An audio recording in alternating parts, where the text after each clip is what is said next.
Hey everyone, it's Zara, and I am back to film my August reading journal. So let's get into it. So, first of all, we have just kind of my messy overview for the month. As you can see, in the beginning of August, I really didn't accomplish much. I didn't do as much reading because I was gone at a conference. But near the second half of the month, it definitely picked up again. Then moving into my kind of overview for the month. In terms of what I read 2,765 pages, 8 books in total. And then my favorite this month was The Measure, which was a recommendation from one of my mom's friends. But 8 books total. I feel like I either rated them really high, 5 stars, or like 2. So we'll get into it more once we get into the individual books. And then one more overview of the month. These stickers are new and they are from the Shelfie Chronicles. And yeah, like I said, first half of the month wasn't very exciting, or the first third of the month wasn't super exciting, but it picked up again in later on. Then I have what days I read. So I read every day minus the first 5 days of the month, which I was at that conference. Mostly listened to audiobooks, but I did read some books here and there as well. And my TBR, mostly these are books that I have checked out from the library or are coming due soon, like on my holds list. I'm gonna get it in the next couple of weeks. And then I have a couple of book of the months or just kind of some other books that I have here and there. And then my August bingo from the Shelfie Chronicles. I really didn't plan too much for the books this month. It just ended up being ones that I was already reading, and then I fit them into the bingo. So then moving on to the rest of my planner or my journal, I did end up finishing my reading goal for the year for Goodreads. Traditionally, I've set a goal of 52 books to read each year, 1 book a week. I figure that's pretty reasonable. And up until last year, I hadn't actually met that goal before. And last year, I read a few more than that. So I think I was at 56 or something to that effect. So this year, I decided to set a goal for 75, shoot for the moon. And I already met that goal in August. So I don't know how many books I'll end up with this year, but this front back page combined adds up to 75. This is from the Shelfie Chronicles as well as these little icons. And then I have another one to stick in, but I don't have, since we're in the process of moving these pages, these extra pages for this journal, because I bought like 3 of them a while back just to have the pages. And I love this reading journal so much, this cover and everything. So I have extra pages that are exactly the same, but they're packed up. I don't know when I'll have access to them. So for now, I have the giant sticker to put on the page when I eventually get the pages again. But so far, I'm at 80. Uh, these are some of them that I've read in September, but 80 so far for the year. And then again, just looking at my months, 8 is a pretty good amount of books. I feel like last month I read a lot more, but 8, 9 is pretty standard for me. So then getting into the individual books. The first book I have here was called At the End of Every Day. And this book I actually won in a giveaway on Goodreads, like an early release. I think it released at the beginning of July. I think I won the giveaway in June, and I meant to read it. Finally got around to reading it. And I had so much hope for this book. It sounded so good from the premise. Essentially, you have a Disneyland type theme park, and there's an accident at the park where a really famous actress dies, and the whole theme park has to shut down. And you have these theme park workers that are staying behind to help shut down the park. And, some weird things happen, and, so on and so forth. It sounded so good from the premise. I will just say that. Problems I had with the book was that the plot was really confusing. I felt like it just didn't make sense. And, when I got to the end and I finished the book, I didn't know what I had just read. I wasn't really sure. It didn't make sense. It was really confusing. Then the other problem I had with it is that it was too similar to Disneyland. So, for example, as they're describing like the different areas in the park or, some of the different rides, the one big ride that this whole kind of story it comes up a lot, and especially at the end, is the Peter Pan ride. They call it Peter and Wendy. Well, the Peter Pan ride in Disney is Peter Pan's flight. And it more or less sounded like a very similar ride system, except for instead of riding on a boat that's been enchanted with pixie dust, which is the Disneyland version, you're riding on the back of Peter Pan himself. But more or less, it was just like very knockoff. In terms of, I think they just took too much inspiration from Disneyland versus making it their own. And I would have liked it to be more their own versus them trying to fit, you know, avoid copywriting rules by making it Disneyland, exactly. It was like just different enough to be not Disneyland, but it was way too similar, in my opinion.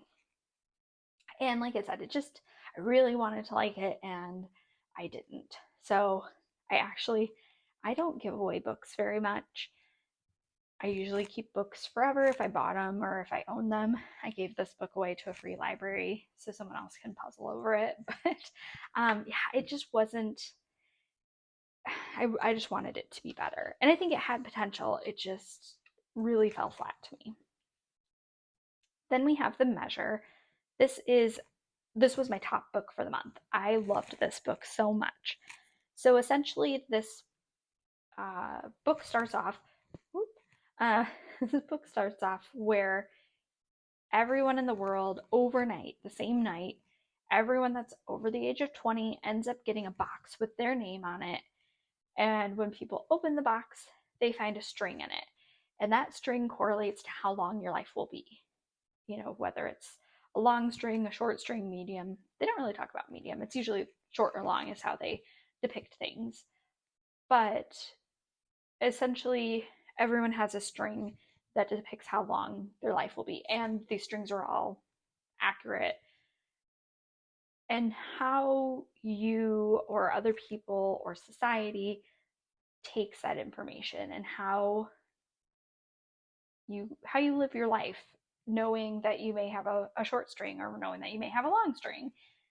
And I really enjoyed it. I thought it was a really beautiful story. I loved the characters. I thought the characters were just really, you fall in love with them. They're wonderful characters.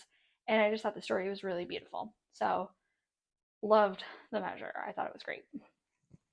Then I have The Other Dr. Gilmer. This one is a memoir slash kind of true crime as well. So it starts off with Dr. Vince Gilmer. He's a practitioner at a small family practice in rural North Carolina. And he goes and picks up his dad from a mental institution to move to a different mental institution. And he ends up murdering his father. And then he goes back to life as normal, like nothing ever happened. And obviously is put into jail once they figure out his dad's dead. And yeah, and he claims that he had like a serotonin, was it a serotonin discontinuation syndrome or SSRI discontinuation syndrome? But no one believes him. They all think he's faking it, and he's in prison. Well, fast forward a couple of years, you have Dr. Benjamin Gilmer. He just graduated from medical school, and ends up taking over at the practice that Dr. Vince Gilmer used to work at and started up from scratch. And so he keeps hearing about this other Dr. Gilmer and what he did, and eventually NPR actually decides to run a story on them and what it was like to walk in the other Dr. Gilmer's shoes. So they end up having to meet with Vince in prison, and then Dr. Benjamin Gilmer starts to wonder if there's more truth to Vince's story than everyone else thinks. So I'll leave it at that. But essentially, you're kind of trying to figure out what happened and, whether he was faking it, whether he's this cold blooded killer, whether there's something wrong with him, or what might be wrong with him, if there is. And I really enjoyed this one. I thought it was great. I originally had this on my radar, or had put a hold on it, because one of the buzzword challenges for the year was other in the name, other, mother, brother. And so I originally had it on my radar because of that. And obviously it's a few months since then. But I'm really glad that I found this book, because I enjoyed it a lot. Then moving on to one that I didn't enjoy as much, Heart and Soul. I picked this one up again because of a buzzword challenge. I needed something with a body part, and I could have used the Crooked Hearts for that as well, but I didn't realize it till after I had already checked them both out. But yeah, I read this one for a challenge, and it just fell flat for me.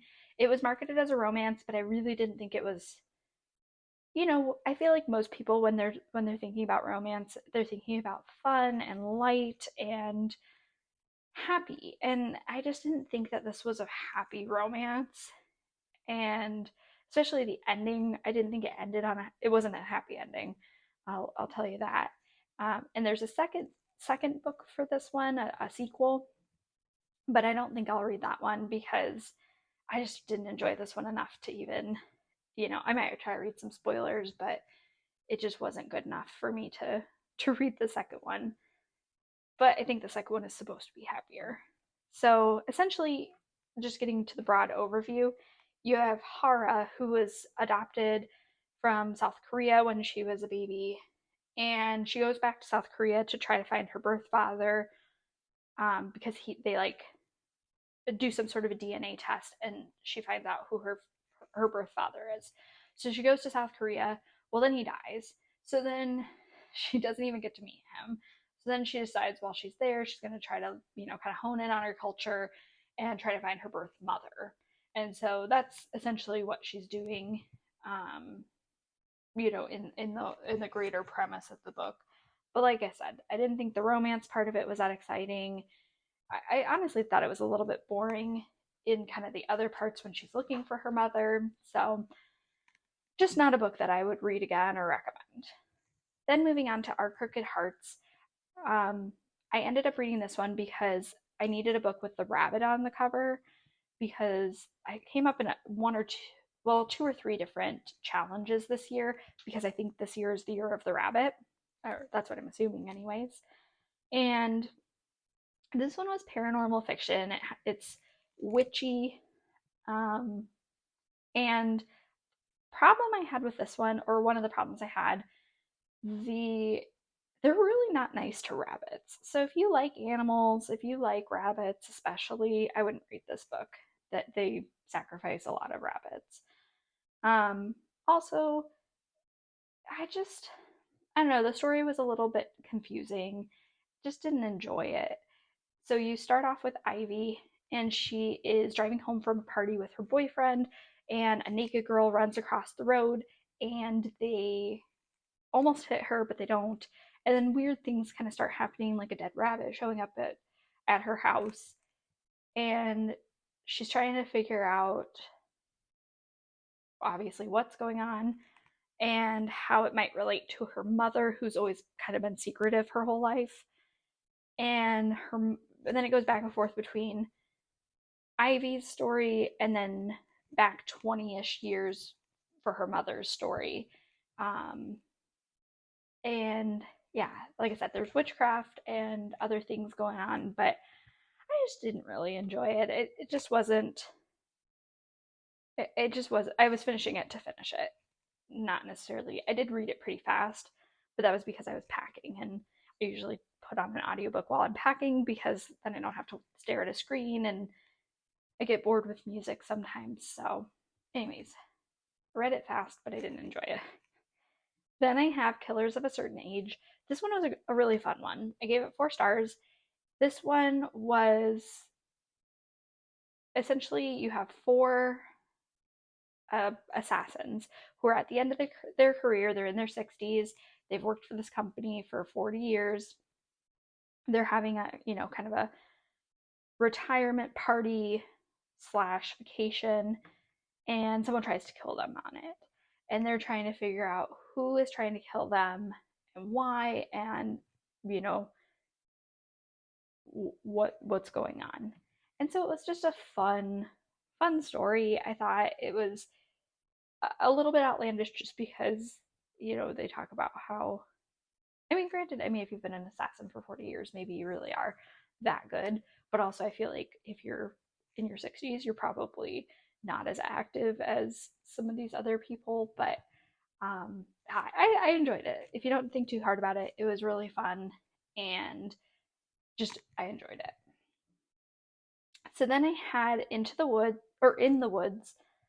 And this one I read again because of a challenge. I've started to try to take some of the challenges that I haven't accomplished yet and try to find books that match the challenges, because yeah, I'm getting to the point where I'm not just reading them on my own.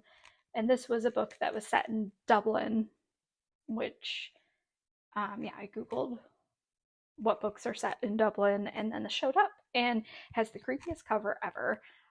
But I really enjoyed it. So it was a murder mystery, crime mystery kind of a thing.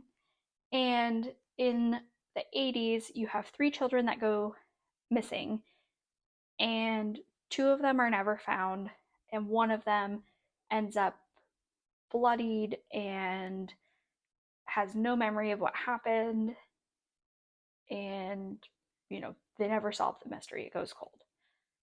Then 20 years later, roughly, you have this boy grows up into a man, and he becomes Detective Ryan, and he ends up with a case that takes place in the same place that he and his friends disappeared at, but a girl is found dead. So he's trying to figure out, obviously, what happened to the girl, and then also, does it connect to his case?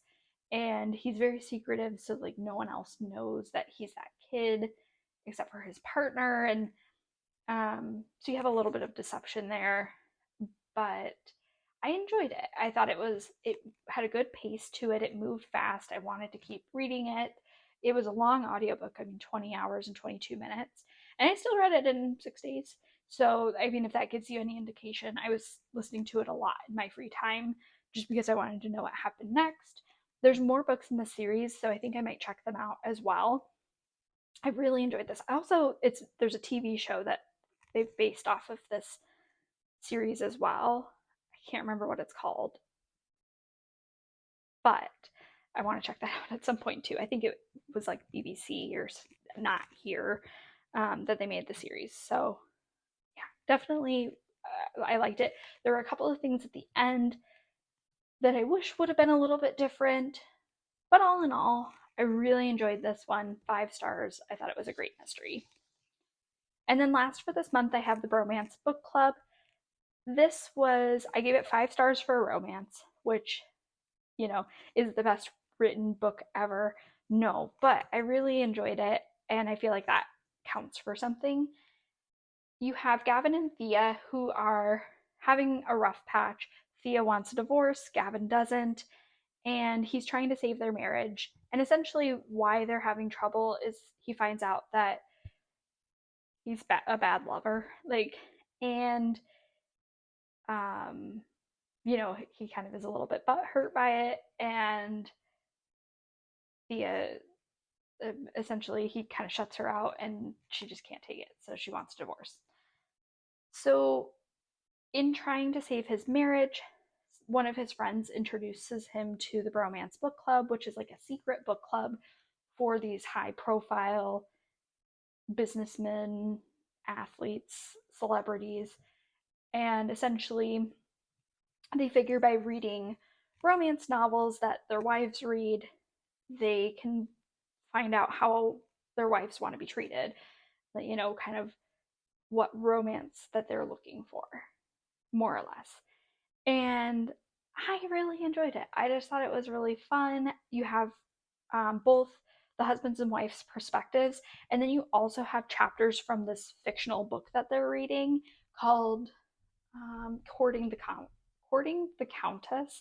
So I just thought that was super fun. I like laughed out loud when I got to the first chapter of courting the countess, just because it was so unique to me. So really enjoyed it. There's more books in the series as well. I don't know if I'll check them out or not, but I really enjoyed this one just to start off with. Then my challenges are slowly progressing. Um, like I said, I feel like they're it's just going to be kind of a long haul till the end, but I'll keep working on them and I'll definitely let you guys know when I eventually finish any of these. Again, the buzzword challenge I've been really consistent with and trying to get that finished because that is like one prompt a month and I feel like that's very manageable, whereas most of the other ones have like 50, 52 prompts, and so it's a little bit more of an undertaking to finish those, but still really enjoying all of my challenges. I'm getting closer. The Quidditch Cup is the Flourish and Blots. I'm trying to think of what the group is called. It's a planner group, but they have a book club. It's like the Harry Potter planner group. Um, and I only have like 7 or so left of that one to finish off. Um, so that one I feel like might be one of the first ones I finish. And then I'm getting closer on colors of covers. I only have 4 left there to finish. Um, so yeah, slowly finishing off my challenges, but E to Z I'm pretty close on as well. Um, and our X and Z are the only ones that I have left. So definitely doing well. But, anyways, that was everything I had for this month, and I really hope you guys enjoyed watching this. I really have a good time filming these and kind of talking about what books I've read. Fair warning, I know I keep saying this, it feels like I've been moving forever. Um, but next month, I think I don't know when I'll have my September reads up. We're supposed to be, and I just have like a big little asterisk there because I feel like it's been just a roller coaster on this move and whether we're moving or when we're moving and if everything's going to work out. But we're supposed to be moving October 16th is when we're supposed to be in our new house. And then I think we're at the end of September is when we're packing up everything into the moving pods. So I'm not sure if I'll get a September video filmed until after we move into our new house or not. It just depends on how the moving process goes and everything. So might be kind of late. It might be like a September, October update, but I will definitely film it at some point. It just probably won't be on time. But I hope you enjoyed watching, and I will just catch you in my next video. Bye now.